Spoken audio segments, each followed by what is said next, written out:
Bom dia, boa tarde, boa noite pessoal, mais um vídeo do Virando as Páginas. Meu grande abraço afetuoso a você na virada de ano, que Deus esteja abençoando a sua vida, que Ele possa dar 2023 dias melhores para todos nós e que o Brasil possa definitivamente seguir o seu curso em paz, tendo posição e situação, mas o respeito em favor de um Brasil maior. Essa é a minha esperança, não a visão minha de realidade, tá bom, gente? Mas a gente tem que ter esperança, lembrando, antes de tudo, curte logo o vídeo, porque você acaba esquecendo. O pessoal vê, gosta, fala comigo, eu falei, curtiu? Ih, esqueci, vai lá e curte. Curte, porque quando você curte, quando você posta algo aqui embaixo, um depoimento, você incentiva o algoritmo a entender que o vídeo é bom e ele acaba me ajudando e nos ajudando. Outra coisa, se você ainda não se inscreveu, se inscreve, não paga nada, é só apertar um botãozinho ali, pum, na sinetinha e você acaba se inscrevendo no canal também. E se você conhece pessoas que gostam do conteúdo dessa obra, façam com que elas entrem com a gente a partir do compartilhamento dos vídeos. Isso aí é rápido, é fácil, né? Uma outra coisa, por conta de todo o ambiente dessa plataforma digital da qual eu estou falando, eu acabei migrando também para o Rumble, que é uma plataforma digital mais democrática. Não porque ela diz que é porque ela é. E eu acho que também são saídas que eu acabo tendo vídeos que estão aqui, estão lá no Rumble. E mais, alguns vídeos especiais e lives eu começarei a fazer no Rumble. Esse ano eu vou começar a trabalhar um pouco com lives. Então, estou te convidando para isso. Por fim, nós passamos esse ano, final de ano, com a perda de uma pessoa incrível. Ela é uma pessoa maior do que até agora os brasileiros pensam que ela é. Criticada por alguns erros históricos da sua vida, ok. Mas ao mesmo tempo, uma pessoa que é simbólica e que demonstra como o Brasil é capaz de criar fenômenos, gênios. Não apenas o Edson da bola, não apenas o Pelé, mas principalmente o Edson da bola e o do Pelé, de homens como Rui Barbosa, Machado de Assis, mulheres como Eva Armes, pessoas que influenciaram a sociedade em todo o globo, pessoas que conseguiram produzir músicas que onde você pisa elas são tocadas, pessoas cujos seus livros e seus pensamentos são propagados e inclusive são aprendidos e repetidos em outros territórios, em outros países, em outras nacionalidades e culturas. Pessoas capazes de gerar paz, homens com uma visão de futuro tremenda, como por exemplo no campo militar, o brigadeiro Osiris Silva, que conseguiu entender que uma Embraer poderia ser uma empresa nacional de tecnologia própria, ainda não chegou a isso, mas que pudesse se expandir em todo o mundo, e a Embraer está entre as 3 maiores empresas de aviação no mundo, tanto no campo militar quanto no campo civil. Então nós temos médicos, cientistas que estão espalhados pelo todo mundo, dando resultados para a humanidade. O Brasil é um berço produtor de gênios, sim, apesar de todas as nossas lutas e apesar da vontade própria minha de que nós cada vez mais tenhamos uma justiça social válida, não aquela no reino da lacração, da Lacrolândia, não, uma justiça social séria, estabelecendo padrões sérios e que os políticos de lado a lado possam nos permitir a um plano de nação pluripartidário, supra-ideológico, que pense o Brasil como um país não do futuro, mas do presente, gente. Chega de ser país do futuro. Pelé, muito obrigado. Para quem não conhece uma curiosidade, o nome do Pelé, Edson, é um nome profético. Em 1940, a energia elétrica chegou numa cidade interiorana de Três Rios, lá em Minas. Por conta disso, o pai do Pelé, que ficou muito satisfeito em ter o conforto da luz dentro de casa, decidiu no nascimento do seu filho dar o nome a ele de Edson. Esse Edson que faleceu agora com 82 anos, lutando contra o câncer e driblando a doença durante 10 anos, agora está nas mãos de Deus e deve estar fazendo uma pelada com os anjos. E por que o nome é profético? Porque quando o pai deu ao Pelé o nome de Edson Arantes do Nascimento, ele estava entregando a ele este nome em homenagem àquele que, para ele, foi o cientista que trabalhou e que inventou a energia elétrica. Pelé foi um homem de luz. Dentro dos seus defeitos, dentro dos seus acertos, eu não estou estabelecendo aqui agora só um olhar da humanidade de Pelé, mas naquilo que ele se tornou como mito, como entrega, como imagem, como informação, como símbolo. Pelé, onde foi brilhar, brilhou. Pelé, tudo que aconteceu depois de Pelé no futebol se deve a Pelé. O termo volante, por exemplo, era um jogador na época da década de 50 não, mais à frente, cujo nome desse argentino era volante. Em assim sendo, este volante ali foi colocado para marcar o Pelé. Por isso que no futebol hoje os jogadores de meio de campo, de contenção e de toque, primeiro toque, são chamados de volante no Brasil.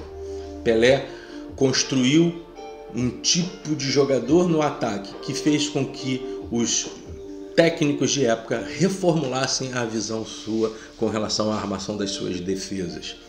Pelé deu ao número 10 a classificação de nobreza no futebol.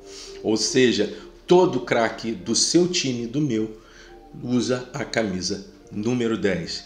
Pelé trouxe o Brasil ao mundo e talvez seja um dos maiores soft powers que o Brasil tem para a boa imagem do país. Que mais Pelés, menos políticos, mais Brasil, menos guerra, menos briga, menos disse-me-disse. Um país maior, um país melhor para os homens e mulheres, gênios criados e conservados e qualificados na nossa terra natal. Tá bom, gente? Pelé, muito obrigado mesmo, por tudo, por tudo. Infelizmente não vi você jogar tanto, nasci em 67, mas naquilo que eu vi, principalmente jogando já no seu final pelo Cosmos, indo ver o jogo com meu pai na televisão, transmitido quando ele jogou no meu Flamengo, ao lado do meu Zico contra o Atlético Mineiro, sonho de todos nós, mas deixando muito claro, Pelé era torcedor do Vasco e torcedor do Santos. E só no Santos jogou profissionalmente. Pelé, muito obrigado pelos títulos, muito obrigado pelas jogadas, pelos golaços, pelas falas, pelo milésimo gol e muito obrigado por ter sido um símbolo da genialidade brasileira. Tá certo? Vamos falar dos livros para 2023. Antes de tudo, queria pedir desculpa a você se eu não consegui ler todos os livros que prometi em 2022. Gente, 2022 foi um tempo muito doido.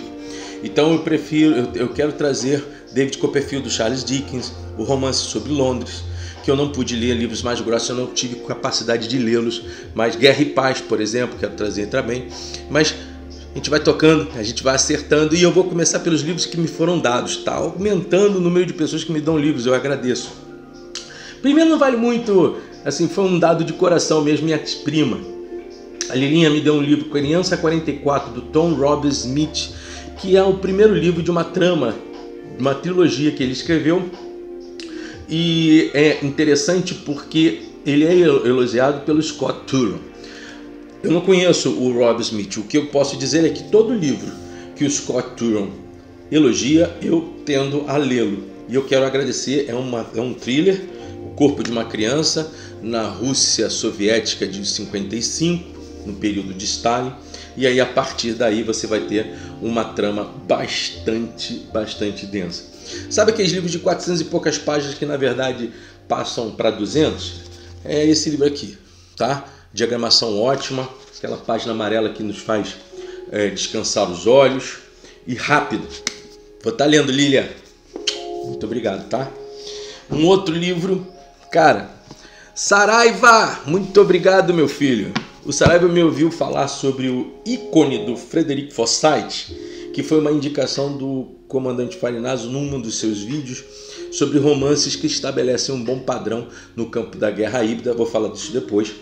E aí ele acabou me mandando esse livro, só que ele errou, porque ele trouxe o ícone do Neil Olson para mim foi ótimo, tá, Saraiva? O presente continua sendo o mesmo, a capacidade de satisfação é a mesma. E me é interessante porque é uma outra obra da qual eu vou poder falar do Neil Watson, o ícone. Ele está simbolizado a um roubo, se eu não estou enganado, de uma peça no Museu de Nova York, e a partir daí a trama começa a ser trabalhada, ser configurada. Vou dar uma lida e vou falar sobre esse livro. Saraiva, muito obrigado. Marcos Saraiva, obrigado, tá, querido? Obrigado mesmo. Daí eu vou estar falando aqui da Jane Evanovich, Quente e Fria, e eu vou agradecer a minha querida Marta. A Marta é recordista, é artilheira, e sempre manda um cartão bonito, um cartão que acaba nos incentivando. Gente, vocês não sabem como isso me faz bem para seguir em frente. A Jane Evanovich, ela é uma nova-iorquina e que tem textos que já migraram para o cinema. E normalmente as tramas desses vescas dela são bastante leves, rápidas e conclusivas. Eu gosto muito desse tipo de literatura. Podia dizer a vocês que nem tudo eu li dela. Tem um livro dela, O Dinheiro Não É Nada Fácil, que eu li rapidamente quando de uma viagem. Não era nem um livro meu, era um livro lá do local onde eu estava. Fiquei uma semana e deu para ler esse livro, acabei não guardando. Essa aqui foi da editora Rocco, Jane Evanovich. Vou ler, Marta. Muito obrigado pela tua amizade, pela tua participação. Isso faz um bem danado para a gente que cria um canal de literatura e que às vezes, como todos os seres humanos, temos altos e baixos, né? Valeu mesmo, Marta. Muito obrigado. Vou ler. Um outro, aí facinho, do Frederick Forsyth, ícone. Essa obra foi, como eu falei, indicada pelo comandante Farinazzo, e eu acho ela uma obra interessante porque o Frederick Forsyth, ele foi, salvo engano, ele foi militar da RAF, inglês, Real Força Aérea Britânica, e ele também foi responsável por muitas matérias de campos de guerra, né? Então ele tem todo um conhecimento prático, não só da guerra tradicional, mas de todos os aspectos das políticas voltadas à guerra. Então os tipos de guerra que foram implementados principalmente a partir da segunda metade do século XX, como a guerra híbrida, a guerra por procuração, que está acontecendo agora lá no leste europeu. E ele vai trazer então mais uma trama onde preocupado, né, os americanos preocupados com um líder da União Soviética que tenta estabelecer cada vez mais a não democracia na região, eles enviam um agente para que esse cara consiga descobrir o que está acontecendo. Mas o que é legal no livro, conforme o comandante Farinazzo diz, é que se você quer saber o que é uma guerra híbrida, ler o Forsyth na obra ícone é imprescindível. Esse cara foi para o cinema. O Chacal é uma obra das mãos do Forsyth, e também o Dossiê de Odessa, entre tantos outros livros. Essa obra aqui, eu acho que essa aqui é da editora Record, se eu não estou enganado. Eu não quero ser injusto, gente, eu vou dar até uma olhada aqui. Edição Best Bolso. Mas a Record também tem livros desse cara. E eu vou te falar uma coisa, ele escreveu muito, ele escreveu demais. Então vale a pena, vamos estar lendo este livro indicado lá pelo comandante Farinazzo, ok? Sobre uma outra ótica completamente diferente, a gente vai conversar um pouco sobre o Homem Eterno. Eu estou terminando de fazer agora as marcações do livro, já li tudo. O Chesterton escreve esse livro em 1936. É um livro importante para o C.S. Lewis e a sua conversão. Quando ele vai escrever essa obra, ele já não é mais um anglicano, ele é já um católico. Ele vai fazer uma antropologia e vai fazer uma cristologia de uma forma bastante diferente do que você pensa. Ele não está apenas sedimentado no conteúdo teológico, está também sedimentado no conteúdo sociológico, nas relações sociais de época. Esse livro ele vai nascer a partir da obra, como crítica à obra A Máquina do Tempo, do H.G. Wells, e a conversa vai partir daí. Então ele levanta dois tópicos principais da obra. O homem não é apenas um animal, Jesus não é apenas um homem. E a partir daí, ele vai fazendo as suas análises. Gente, é um livro para... É o Tolkien. É o Tolkien, não, é o Chesterton. É impossível você ler o Chesterton e ficar imune ao que ele escreve. Mas não é a obra mais fácil dele de ser lida. Mas quando for chegar lá no vídeo, eu vou estar falando sobre obras interessantes para que você possa ingressar no nosso querido Chesterton, tá certo? O Homem Eterno. Eu tenho essa obra no digital pelo Mundo Cristão e nessa aqui pela Príncipes. Aqui não, essa inclusive é da Família Cristã, mas é a edição do Príncipes, tá? Ok? Ufa! Vamos lá, gente, vamos ser mais rápido, Armando. Bom, trazendo aqui para a ficção científica, eu vou trazer aquele que talvez seja o clássico da ficção científica na mão do maior expoente da ficção científica nesses assuntos aqui, Fundação de Isaac Asimov. Já viu que para eu poder ler um livro que contém a trilogia Fundação, vai demorar um pouquinho. Então eu vou estar lendo, esse aqui vai ser o meu livro de mesa, que vai me fazer uma analogia melhor da obra. Mas, obviamente, esse livro já foi para o cinema, esse livro já virou série. Quando você lê os livros de Isaac Asimov, por exemplo, Arthur C. Clarke, Philip K. Dick, dentre outros, você tem que entender que toda a ficção científica desses caras, ela permeia também um ambiente de distopia. E aqui, eu acho que é no ano 5000, né? Você tem já, para variar, um estado que determina as ondas de relação entre dos seus conterrâneos, né? E a partir daí você vai ter uma construção do Isaac Asimov a partir de tudo aquilo que ele percebia de futurista e ao mesmo tempo de perigoso dentro do contexto humano. O Isaac Asimov tem uns tramas e dramas da vida. Ele foi acusado de algumas coisas não muito boas, mas a sua literatura, isso nunca ficou comprovado também, tá, gente? Então, mas a sua literatura é maravilhosa e eu vou estar lendo o nosso Isaacão. Outra obra, como eu vou deixar de fazer isto? Rapaz, o Tolkien é uma cachaça. O Tolkien é uma cachaça. Eu vou ler agora HarperCollins, muito obrigado. A Queda de Númenor. Estou com todos os outros livros que eu já trouxe para vocês. Silmarillion, Contos Inacabados de Númenor, né? Aqui toda a natureza da Terra-média. Gente, o que não pauta aqui é literatura. Aliás, não tem Contos Inacabados de Númenor, uma obra. É Contos Inacabados. E aqui a Queda de Númenor mostra justamente a decadência e o ocaso da ilha que foi criada por Eru, depois de Melkor fazer o que fez, e que mostra desde a honra do povo de Númenor até a sua, digamos assim, engajamento ao pecado. Pecado de Tolkien, a visão deles em querer viver mais do que já viviam e de serem parecidos aos Ainurs, e aquela reclamação diária do povo de Númenor que fez com que eles ficassem cegos e caíssem nas mãos de Sauron, o perigoso Sauron. Vou estar lendo este livro sabendo que as ilustrações do Alan Lee são espetaculares. Alan Lee está vivo, novão aí. Então, não vejo a hora de poder ter din-din para comprar os 2 primeiros volumes de história da Terra-média. Mas se tiver alguém aí que queira me dar, eu recebo. HarperCollins, se quiser me dar, vou agradecer muito. Vamos estar falando de Tolkien, lembrando a vocês que o que mais falei durante agora 2, 3 meses atrás foi de Tolkien.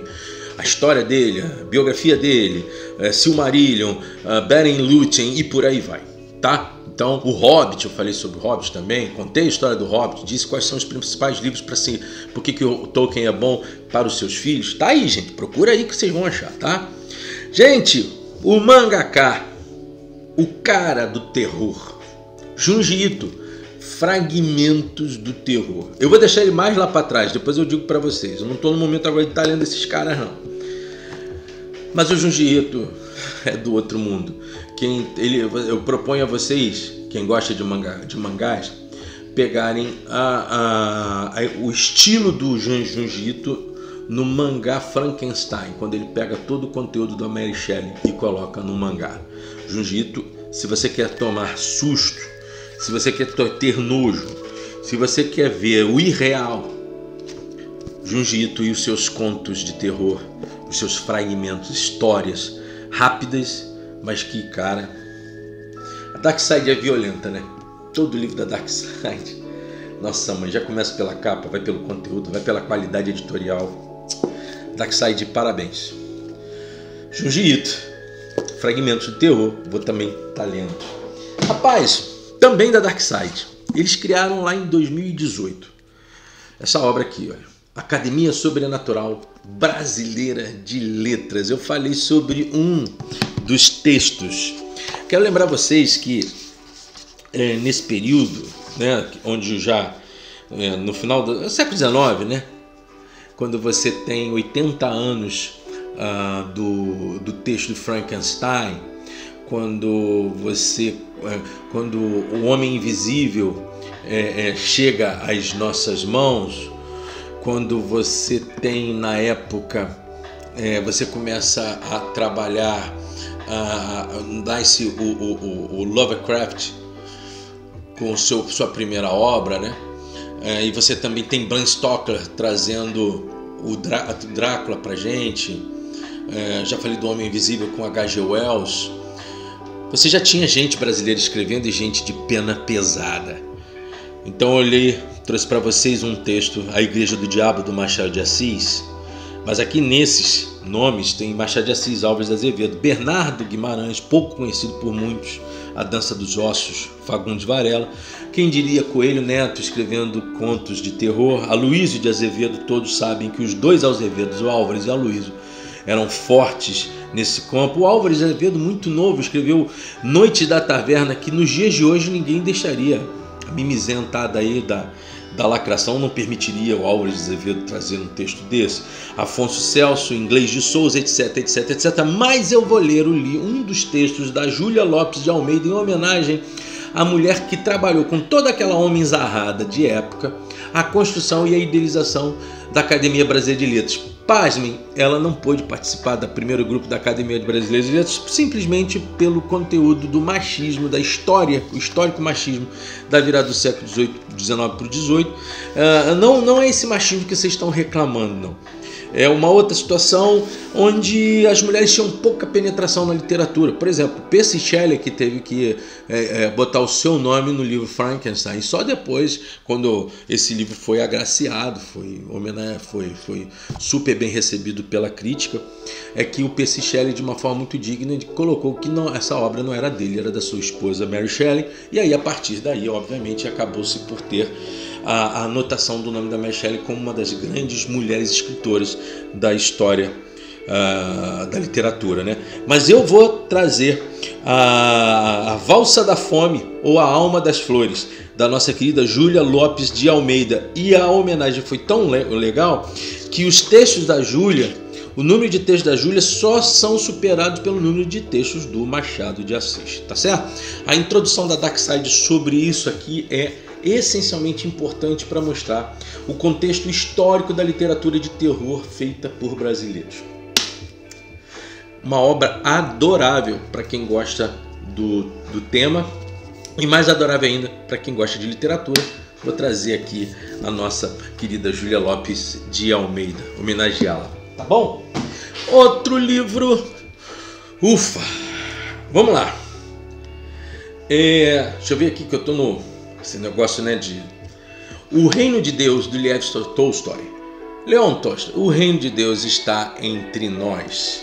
Esta é tida como a obra emblemática da história literária do Tolstói. Mesmo você tendo Guerra e Paz, Ana Karenina, Guerra e Paz, por exemplo, é meu livro preferido do Tolstói, você vai ter esta obra da segunda metade do século XIX, escrita por Tolstói, beliscando a Igreja Ortodoxa, a sociedade russa de época, a ponto de ter tido esta obra proibida pelo czar e também movimentado o tema de expurgo,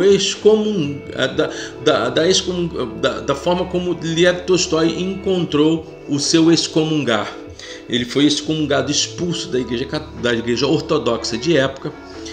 E é um texto ácido, não é um romance, é uma conjectura, é uma análise dele das relações de poder da Rússia czarista e da condenação à igreja ortodoxa de época por ela emblemar um cristianismo que não era o cristianismo do Cristo na perspectiva dele, e o reino de Deus está entre vós.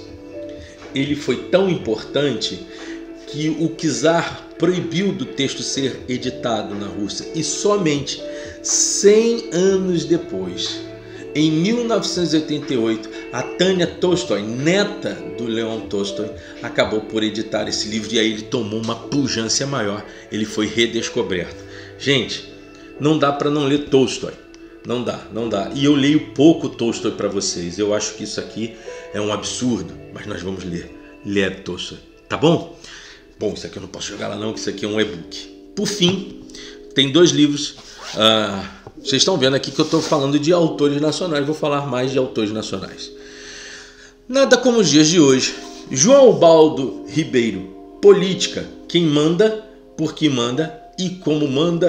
O nosso baiano, que perdemos ele em 2014, faz uma análise bastante rápida sobre o contexto político e a sua perspectiva sobre todo esse ambiente. Ele foi mestre em ciência política, era um jornalista. Ele se forma na Califórnia como mestre em política, mas a forma como o João Ubaldo descreve as situações todas, para mim, são muito interessantes, porque ele é uma tonalidade jornalística mesmo, então fica muito agradável a leitura dele. Todos os livros sobre os pecados que ele escreveu são espetaculares. Viva o povo brasileiro, não pode ser esquecido de forma nenhuma. Eu acho que é importante a máxima que ele dá nesta obra: é impossível que nós fujamos da política. E por isso que ele nos traz um livro de poucas páginas, 200 e poucas páginas, não é isso? 174 páginas, agradabilíssimo para se ler em 3, 4 dias e refletir. Vamos falar de Ubaldo Ribeiro, nosso querido amigo, que já não está mais entre nós. Amigo porque todo grande literário é amigo dos leitores. Agora, Antônio Calado. Eu tenho essa obra, Kuarup. Antônio Calado, uma das obras mais importantes da literatura brasileira. Um cara que no campo ideológico consegue ser elogiável tanto pela ala da esquerda como pela ala da direita. Olavo de Carvalho chama o Antônio Calado como um gênio, também jornalista, dramaturgo, teatrólogo. Ele é um cara que a narrativa do Kuarup me traz um conteúdo muito modernista e parece que está dialogando com o Incidente em Antares do Érico Veríssimo. E aí eu acho válido para você e eu estarmos contatando o nosso querido Antônio Calado. Vou trazer esse livro também, certo? Vocês vão ver, eu estou aqui gravando dentro de casa, eu já vou fazer um segundo vídeo, e esses 2 vídeos são muito importantes, esse e o outro que virá. Agradeço a você por estar comigo, por eu estar com você e por tudo que a gente tem ainda à frente para andar. Como eu sempre digo, supere-se, aprenda mais, ler é bom, virando as páginas. Feliz ano novo para todos nós, todos nós. Até lá!